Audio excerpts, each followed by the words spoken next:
So hello at sa mga ka-J-Vlog, welcome ulit sa panibagong video. And for today's content, ayan, nagigame test na rin natin finally itong isang napakabenta na Samsung device, which is a Samsung Galaxy A56. Maganda kaya to for gaming. Tara mga ka-J-Vlog, check natin.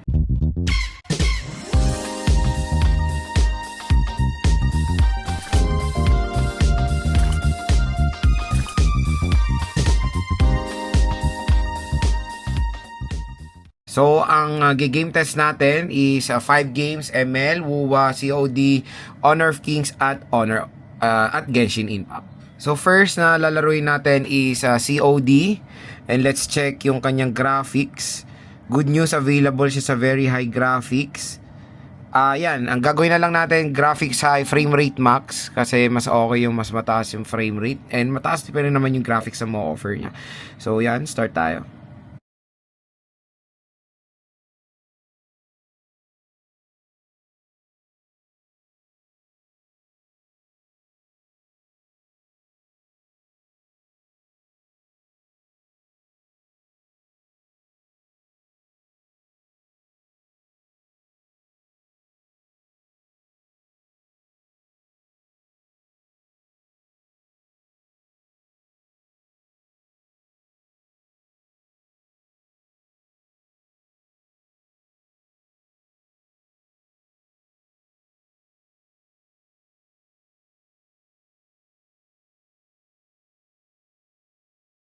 So pagdating sa COD Battle Royale, ayan, surprisingly napakaganda ng performance dyan ni Samsung Galaxy A56. Super playable po itong game na to dito. Ayan, no? Available siya sa mga matataas na settings, pero mas solid pag iset nyo to sa max frame rate. Mas maganda yung performance niya.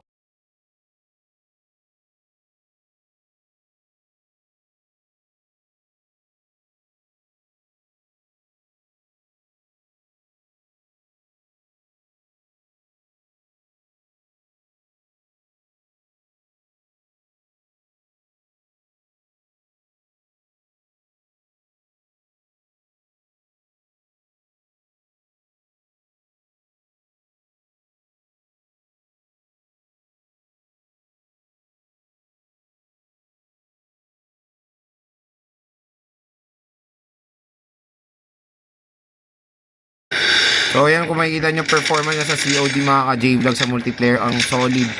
Ayan, no, super smooth siya sa mataas na settings.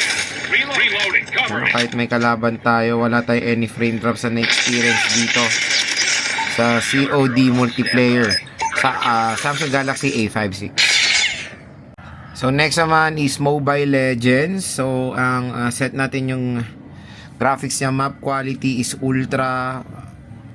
Okay, model quality standard, refresh rate high, of course, effects high, at resolution natin HD, naka-on ang outline.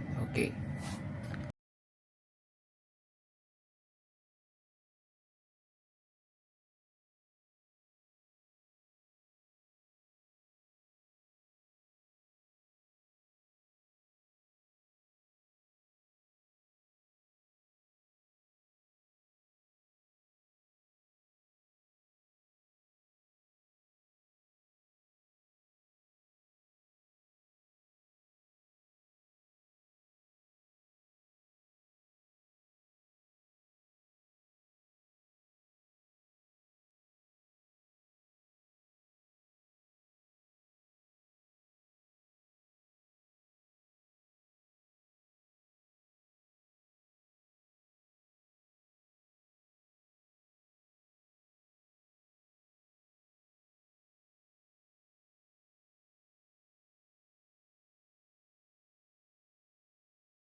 So pagdating sa Mobile Legends mga ka-J-Vlog, super smooth ang performance dyan ni Samsung Galaxy A56 5G.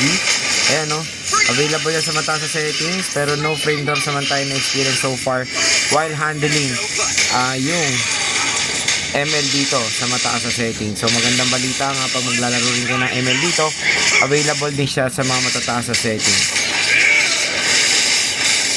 So next naman is Honor of Kings. So ito yung settings natin, graphics, set natin sa ultra, resolution ultra.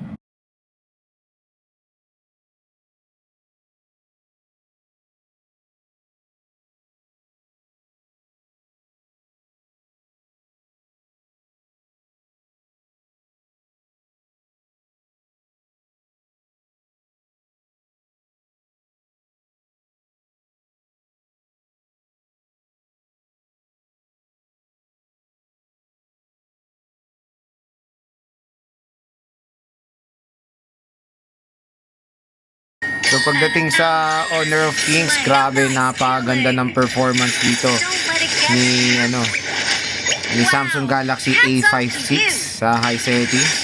Super playable po ang Hawk dito. Ayan, no. At magandang nakaset sa high settings dahil very detailed din yung graphics na nilalaro nyo dito sa smartphone na to.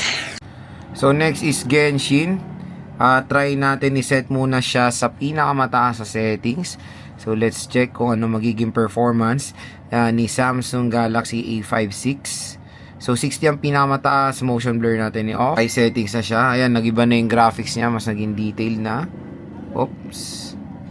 Medyo tumatalon, pero ayan, baka huminga lang. Ayan. Kaya din naman.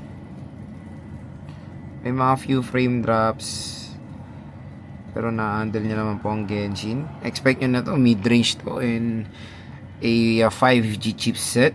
Kasi yung mga ibang entry level, mas nakakaya rin nila, di ba? Paano pa kaya to? So, yun. Playable naman siya sa high and so far hindi naman siya umiinit ng sobra. May mga few frame drops lang, lalo na pag may kalaban tayo. Ayan, no? Pero all goods din na sinet natin siya sa high settings kasi yun, ma-appreciate nyo yung graphics ng Genshin pag naka high settings. Pero mapapansin ko every movement natin ay medyo tumatalon-talon na yan, no? Pero no force close naman or super duper lalang frame drop na kumbaga nagpo-pause na yung game. Pero yun, solid pa rin naman. Kayang-kaya naman i-handle ng Samsung Galaxy A56 ang Genshin Impact. Malaking tulong din of course yung Super AMOLED display ng device na to. Yun yung isang pinaka-favorite ko dito sa Samsung, especially when playing games. Napakaganda po ng graphics na ma-offer niya. Kasi nga syempre, ang Super AMOLED is a big help sa gaming. Naka-enhance to ng graphics na nilalaro nyo. Yan, may nag-frame drop lang siya from time to time. So yun mga J-Vlog, playable po ang Genshin Impact dito sa Samsung Galaxy A56. So next, ito ng favorite nyo, WUWA. Set natin yung settings niya. Okay. So dito tayo sa graphics quality, nakabalance siya. So resolution natin na high. Frame rate, taasan natin yung frame rate niya to 60. Special effects high. Ayan, naka-high siya ngayon. Okay, let's check. Solid, pulido nung graphics niya pag sinet nyo sa high settings, oh. Pero ang tanong, kung makakalaro ba tayo ng maayos? Ay, naulog na ako. Taan na tayong health. Dito tayo sa isang bumano. Let's check. Fairness, ang ganda ng WUWA dito, Ayan, tingnan natin pag may kalaban. Oops. Kaya may mga na-experience tayo ng mga from time to time na frame drops. Pero super siya, no? Playable siya mga J-Vlog in fairness. Ganda. Ganda talaga ng WUWA. Mas prefer ko to compare sa sa Genshin Impact. Mas marami siyang alam niyo yung parang action na ganyan. Pero yun mga J-Vlog, in fairness dito sa WUWA, nakakaya pretty well ng Samsung Galaxy A55. Ay, na A56 pala, sorry. Makakalaro kayo mabuti. Pero ito na ang na-experience ko. Few minutes pa lang tayo na naglalaro at naka-aircon tayo, so maganda yung room temperature. Medyo naka-experience tayo ng warm dito sa device, dito sa may bandang camera. Pero warm lang naman, hindi naman siya overheat. Ayun na syempre isang sign na umiinit na yung device nyo. Pero solid.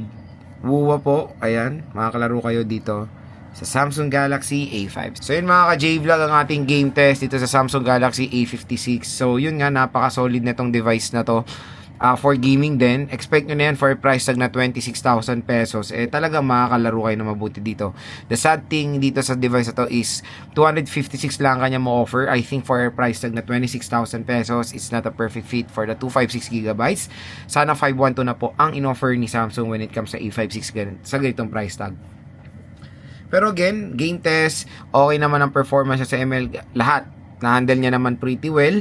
At ang pinaka nagustuhan ko dito sa Samsung Galaxy A56 while playing is of course the AMOLED display and yung kanyang dual steer speakers. Kaya kung i-rate ko ang gaming performance nito for its price tag na 26,000 pesos, I think ang score ko dito magiging 7.5. Ang score ko dito nasa 8. Kasi unang-una ang humila dito kaya ganitong score ko is yung kanyang storage nga not enough for a price tag na 26,000 pesos. So yun lang naman ang ang major downfall nito sa A56 lalo pag naglalaro kayo. Lalo na pag nakuha nyo to ng SRP. Pero again, pag nakuha nyo to ng below price dito sa ating view products, usually ino-offer to sa online ng 20,000 pesos. Okay rin naman kahit pa paano 256. For gaming, I think 256 marami na po kayong malalagay dyan sa ganyang storage. So kung interested kayo dito sa Samsung Galaxy A56, ang link niya nandito sa view products. I-click nyo na yung view products na yan. I-add to cart nyo na to dahil napakaganda rin naman netong device na to. Hindi lang for gaming, maganda rin ang camera niya and of course the overall design and aesthetic at yung kanyang operating system.